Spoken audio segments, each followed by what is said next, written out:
Hi everyone, and welcome to the showcasing of the new products. So, new products, but what are they? They are these little doobries, which are notepads.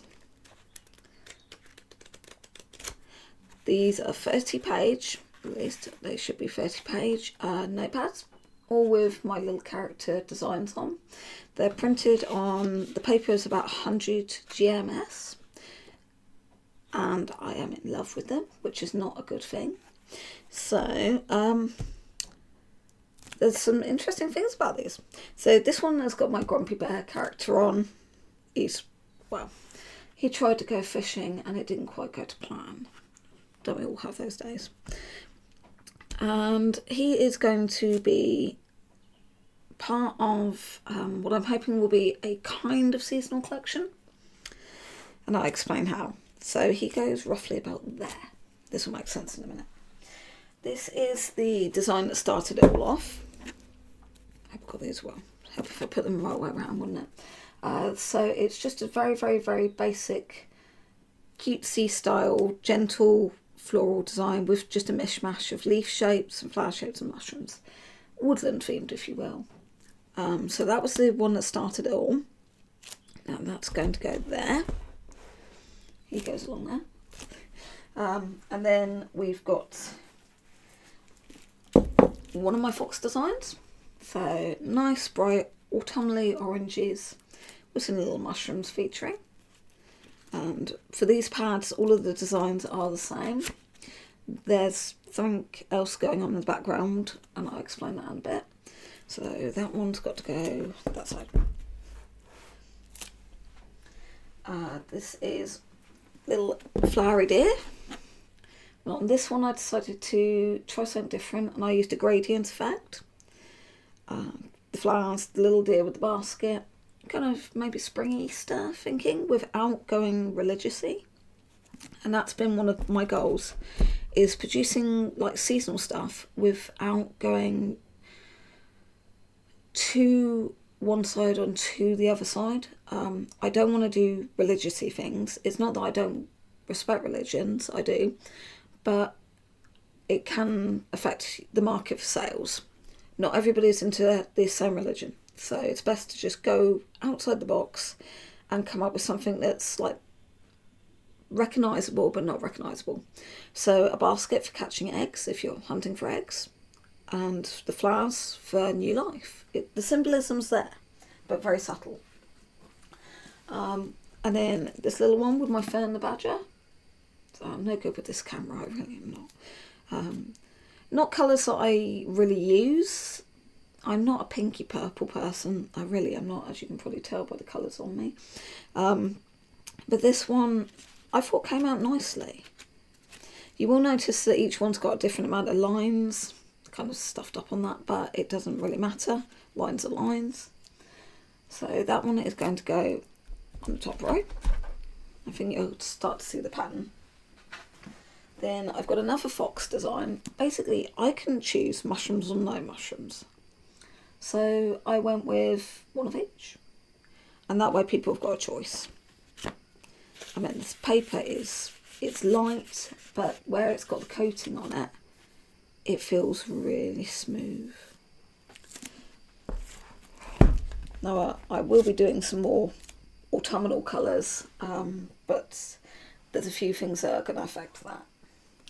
Then for the winter, I've got a little mulberry mole, sat in a little hat. Now, I was going to put another mole, a snow mole, on this side, but I, again, wasn't sure, so I've got room to experiment and room to play. And then last but not least for now, we've got our more seasonal, Christmassy type design. You've got the snow person, a deer on a sledge going down a little snowy mountain with the effects and the colours. I do like this dark blue. I mean, if I could, I would probably emboss a bit of silver in there, but this is something that's going to be ripped off, written on and thrown away, so there's no point in me investing a lot of money into this product. Right, so where am I going to be selling these? This is something I've had to think about. The cost of making these, because I made these in the UK, which is important to me, it's part of my branding, is that I have my products made in the UK. It's that simple. I'm not shipping out to China. Yes, it's cheaper, but it means delays and a long way to get products. And if something goes wrong in the pipeline, well, start all over. I don't want that. I've seen that happen to too many people. So I spent a lot of time looking at local printers, and I found one that I felt comfortable with and went with them. Now, at first I got literally, trying to catch me now, just a few loose sheets done because I didn't know what I was getting. And they came back and this was like the product, and I was like, wow, that's really good. I suppose you don't do binding, do you? Yes, they do. I didn't see it straight away on the website, this type of binding I was after. And lo and behold, they do glue binding. Perfect. They not only do glue binding, but they did the reinforced glue binding. So with these ones, I just got the basic glue binding. Because originally I thought I could do them, get them printed off loose sheet and do all the binding myself. There's no way I could have got it to this professional level. And it's brought the products up to a completely new level.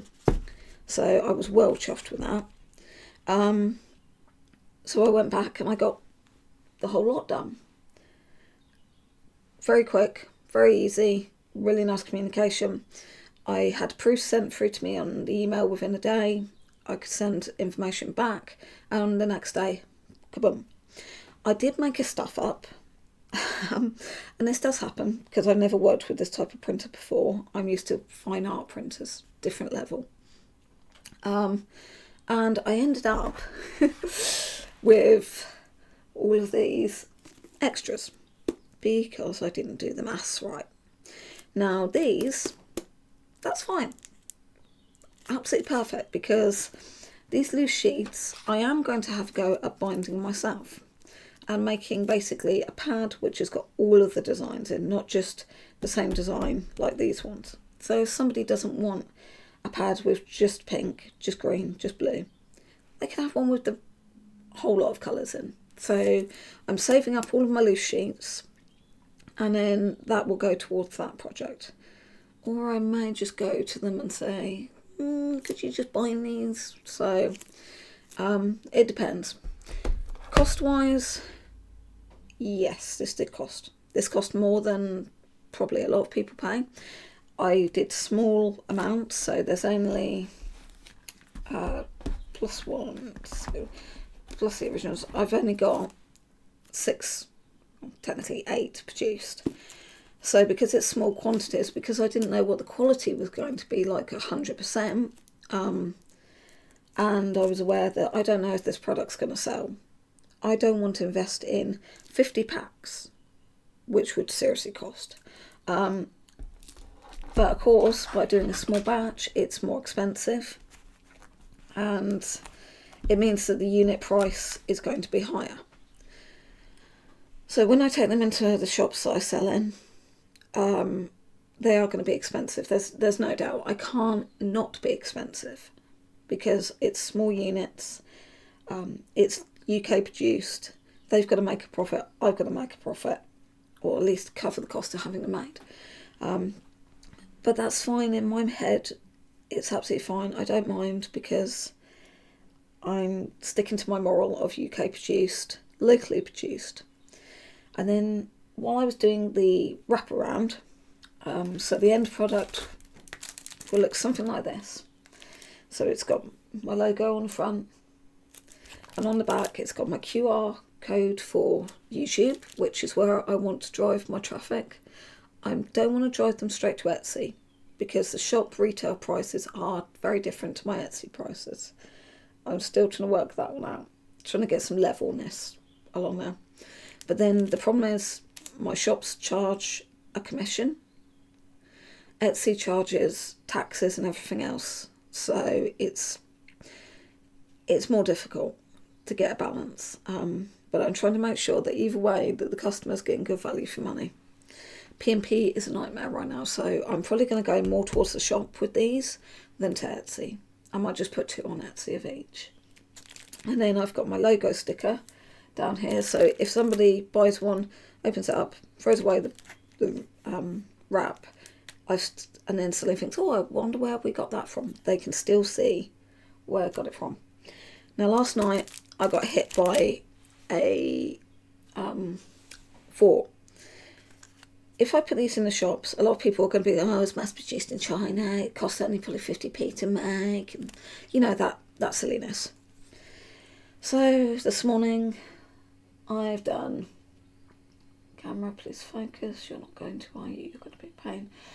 These little designed and printed in Dorset stickers.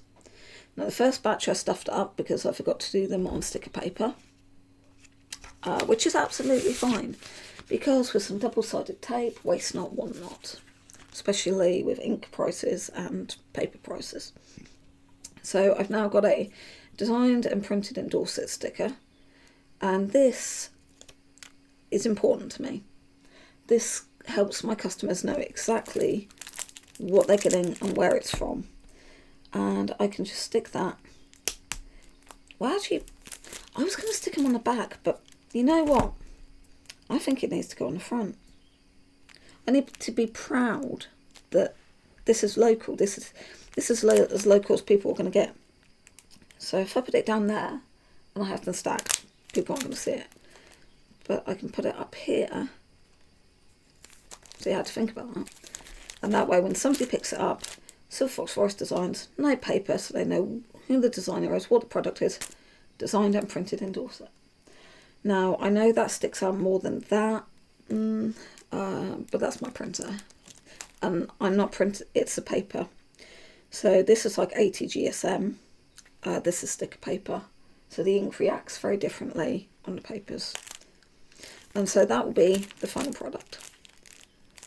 And I'm going to have to charge £5 each, which is not ideal. Really isn't ideal. But here's hoping. It's a unique thing. As I stated, it's made in Dorset. It's printed in Dorset. You can't ask for anything more Dorset. So I'm hoping that that's going to count for something. Also, with the cruise ships coming in, I don't think they're as fussy. So this lot, I have to now turn into this. And it's going to be a manual labour of love. As you can see, I've got bits chopped out down here. I've got logos chopped. Being an idiot, I forgot to put this through my Cricut, or Cricut, whichever you like to call it. So I've got a lot more manual work than I should have. I've got my wraps. And that's it. So I thought I'd just film a little bit of me going over this very laborious task. The cellophane wraps, because I can't afford, and I'm not kidding when I say I cannot afford, this has set me back. So I've got to make something, I've got to break even with these. So I've had to go with plastic wraps. These ones I've had years, 5x700.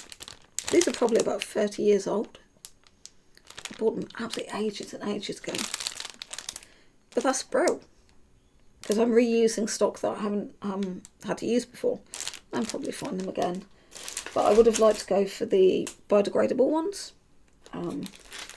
Sadly, it's not going to be possible right now, unless somebody can find extremely cheap biodegradables. So my first job, of course, is wrapping. Now, anyone wondering why I'm putting them in cellophane bags is I've lost products in the shop that I use, because when people pick up paper items, they rifle, they touch, they pull, they bend the corners especially. Oh my god, the corner bending. And I've got damaged products that I can't really sell apart from seconds. And that's annoying, because I can get a bit of a refund from the shop as part of my agreement of being in there, but it's not the full value of the product.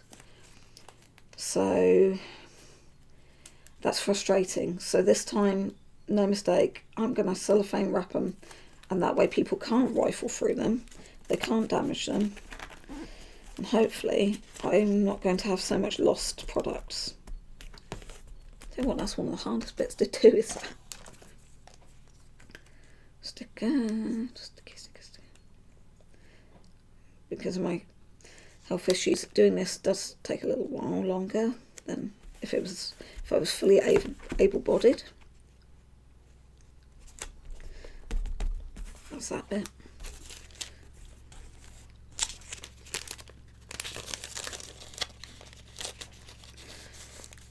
I'm not sticking the Dorset thing on this because it just feels it's going to be too clammed up with stickers.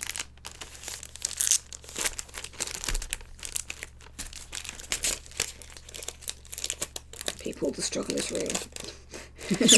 Oh, squeak.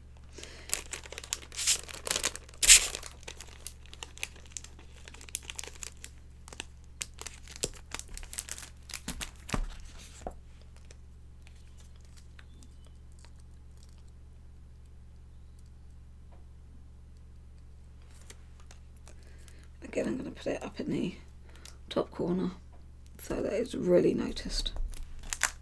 And there we go.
So I hope this has kind of given you guys an idea of a process that when you're starting out happens. I am a small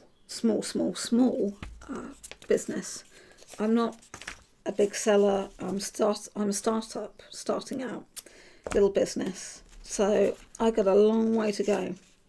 I've got a long way to grow. But watching all the YouTube videos of other so-called small businesses, they're selling thousands of units. It helps inspire me, and basically I can learn through their mistakes. But I also learn through my own mistakes, like not using the Cricut machine when I should. And like I say, my costings, I'm determined not to go to other countries for printing and products. I'm determined to keep this UK based. And I think through education, I should be able to get my customers to understand why there's a little bit of extra cost. And the thing is, if more people buy British, then the prices will come down. It's that simple, because costings and everything is going to drop. So that's why I'm determined to encourage people to buy British. And I love the fact that I can literally phone up any of my production companies that I use, and I can say, oh, can I make a change here, or send an email, and I'll get a response within half an hour to an hour with confirmation.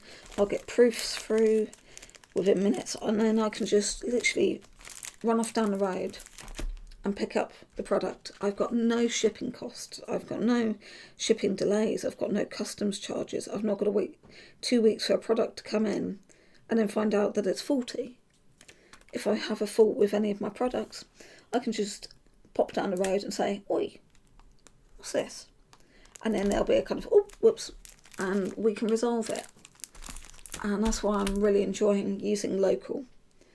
So I'm hoping that my customers will appreciate and understand why I'm using local, and these products will go well. So until next time, all the best and happy drawing to you all.